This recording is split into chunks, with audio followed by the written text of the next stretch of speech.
Hello everyone, in this video we're going to discuss cylindrical and spherical coordinates in 3 space, and these are two different coordinate systems that we're going to have use for throughout Calculus 3, especially when we get toward the end, when we get to doing some double and triple integrals. There's going to be some that are going to be easier to do in converting over to polar coordinates, and then for double integrals, and then when we get to triple integrals, cylindrical or spherical coordinates. All right, and some equations are actually simpler to look at, or equations corresponding to common graphs are simpler to look at algebraically, as we will see in these other coordinate systems. So let's start with cylindrical coordinates. All right, all this is we're seeing in the picture here. And we've got the origin, we've got the x, y, z axes, we've got the point P, we've got our normal coordinates here, x, y, and z, and then we've got r, theta, and z. All spherical or cylindrical coordinates, is polar coordinates in the xy plane, followed by vertical translation up and down, meaning z is still the same as what z was in rectangular coordinates or Cartesian coordinates, but we convert x and y to polar coordinates. So again, what does r and theta stand for?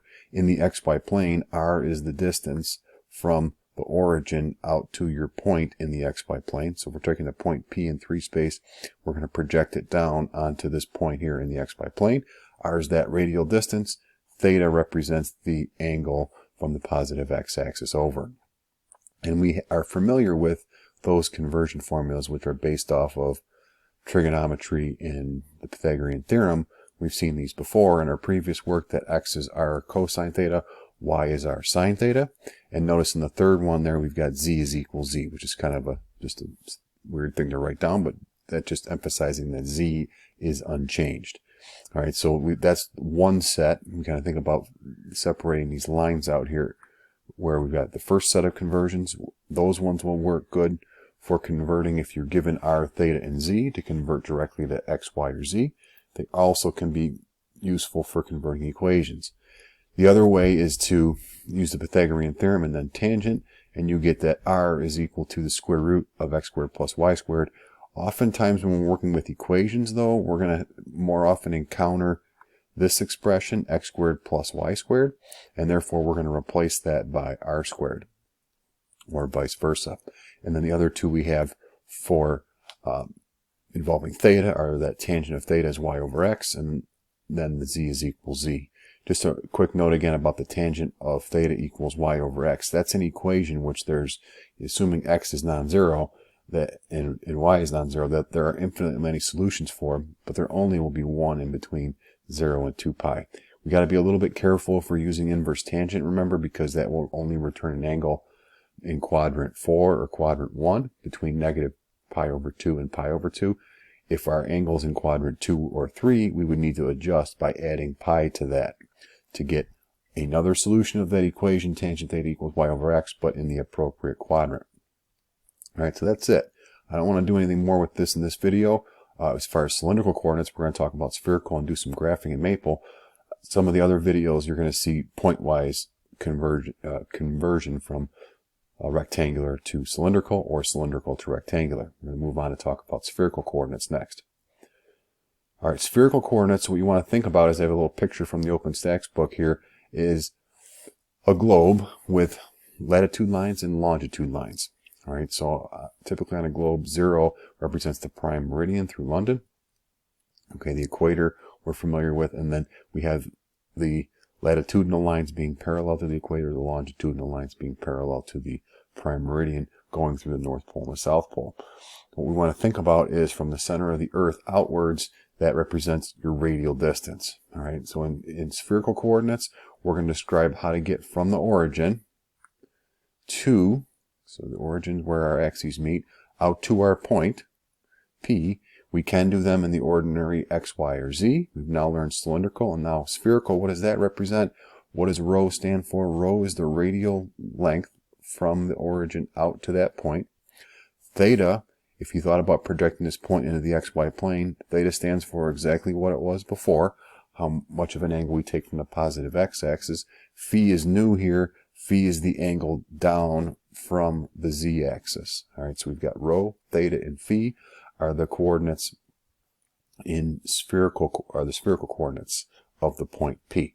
Now, we're going to use some of the conversions we had before. I'm going to go through a quick derivation of these. We knew from before with cylindrical coordinates that x was equal to r cosine theta, and that y was equal to r sine theta, and z was equal to z. Well, again, the z equals z business, that's just stating that it's unchanged.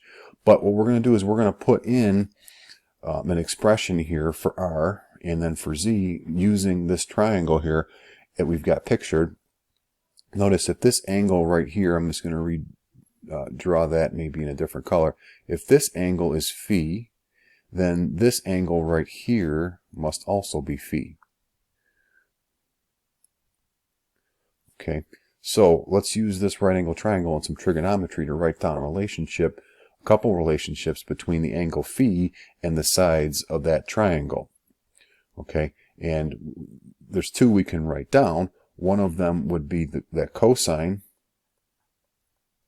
of phi would be adjacent over hypotenuse, and the adjacent side in that triangle is z, so we'd have z over rho, which would tell us then that the z coordinate here in terms of the variables rho and phi is that z is equal rho times cosine phi. The other relationship we can see in this figure is by sine that we can use in here is that sine of phi is equal to opposite over hypotenuse, and the opposite side from in that angle phi that I've highlighted and drawn in brown there is r, so we have r over rho. Solving that for r would then give us that r is equal rho times sine of phi. Now, to get the spherical coordinate conversions, or one of them, all we're going to do is take these things we just found and substitute them in. So, we're going to take rho cosine phi, that's going to be inputted in for z. We've found that r is equal to rho sine phi. We're going to substitute that in for r in the equation for x and for y for polar coordinates. And when you do that, you get the conversion to spherical, which I have down below here. Alright, so I'm underlining those here. So z is just rho cosine phi. X is equal to r cosine theta, which r is being replaced by rho sine phi, and likewise y is r sine theta, and we replace r by rho sine phi. So that gives us x, y, z in terms of the variables rho, theta, and phi. Okay, going the other way, we would use the Pythagorean theorem and some of our in that same triangle. I'm not going to derive these ones here, but rho is equal to the square root of x squared plus y squared plus z squared. Tangent is equal to y over x, like it was for cylindrical and polar. And then the last one's saying that we can solve for phi to get that phi is the inverse cosine of z over rho. And if we want rho in terms of x, y, z, we can put in that square root as well. Just a quick note, we're often going to be using this fact. We can replace x squared plus y squared plus z squared by rho squared. And we're often going to do that. Alright, so I think for the rest of this video, we're going to spend some time on some conversions, and maybe in the second video we'll talk about how to plot some familiar graphs, some basic graphs in cylindrical and polar in Maple. Alright, but let's do a little bit of conversion on the next page here. Alright, so I want to do some examples where we're going to convert from cylindrical to, from rectangular ordinary coordinates x, y, z into cylindrical coordinates and spherical coordinates. Alright, so here's what we're looking at here in this first example is the equation corresponding to a sphere of radius 4. Okay, so sphere of radius 4, if we were trying to just freehand sketch this, something like this here. Alright, now we're going to convert that to spherical and cylindrical. Alright, and vice versa. I'm going to do the spherical part first. Like we just mentioned a minute ago, we can replace x squared plus y squared plus z squared by rho squared. That stands for your radial length. And then if you take the square root of both sides, this equation would even simplify further to rho equals 2. That makes pretty decent sense. we're talking about a sphere here, and a sphere is the set of all points equidistant from the origin, and rho stands for the radial length from the origin, so it's all points that are distance 2 away from the origin. All right, converting that over to cylindrical, we're going to use the fact that x squared plus y squared we can replace by r squared. So in that equation then, we're going to say it's r squared plus z squared is equal to 4. And that's it. That's the conversion. We've got it over in terms of r, theta, and z for cylindrical. All right, next example. This one, as we'll plot in Maple, this is a three-dimensional parabola called an elliptic paraboloid. All right, now what we're going to see is graphs that are symmetric with respect to the z-axis come out very nice in cylindrical coordinates. So doing cylindrical first this time, we can immediately replace z by, we can replace x squared plus y squared by r squared. Okay, and the way we want to think about that equation is that no matter what our angle is, we're looking at the graph of z equals r squared. And what we would see is in here, no matter which angle we're talking about, we're referring to a parabola at that angle, essentially. So think about taking a parabola and spinning it around for symmetric to the z-axis through any angle, and you generate that graph. To convert that to spherical, do that next. Writing this equation out again, we get z equals x squared plus y squared. Now, we want to take advantage of the fact that we can add in a couple ways to do this. We can add in a z squared to both sides. Or what we could do is substitute in r squared for x squared plus y squared. Or we could even go back to our conversions and type and plug in that x is rho sine phi cosine theta and y is rho sine phi sine theta. I'll take the middle approach I was mentioning there. Let's substitute in here and leave z alone for now and put in r squared. All right, and remember from our previous derivation, what did we have in there? We had that r was equal to rho sine phi. So if I substitute what z is equal to, z is equal to rho cosine phi from our conversions, we would get on the left side rho cosine phi is going to equal rho sine of phi quantity squared. So just squaring factor by factor, we would get rho cosine phi would equal rho squared sine of phi squared.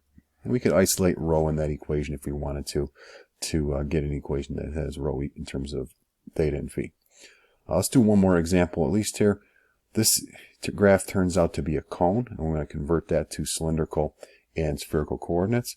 So it turns out that this graph, as we'll see in another video, is a cone coming down in a 45-degree angle from the z-axis. Now converting that over to cylindrical coordinates is quite straightforward. We just get z equals r. And z equals r, thinking about like the line y equals x, what this is really saying is we're going to get this line, a bunch of lines at a 45-degree angle, all right, in the relative to the z-axis, all right, and no matter what angle you're at, you're going to get that line. So that, taking them all together, you're going to get the cone. All right, now to convert this over to spherical coordinates, we'll do a similar thing like we did just a moment ago. We would get that z is equal rho cosine phi. And this time we're going to put inside the square root. We ended up with r squared being last time,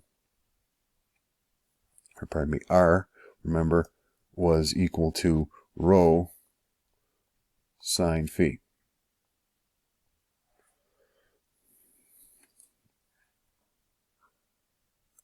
And we're going to do a little rearrangement here, assuming that rho is non-zero. We can divide both sides by rho to cancel that out. We can divide both sides by cosine of phi to get that 1 is equal to sine of phi over cosine of phi. But that's the same as tangent of phi. So now we're looking at the equation tangent of phi is equal 1. What does that imply? that implies that phi is equal to pi over 4. All right, so the equation comes out quite simply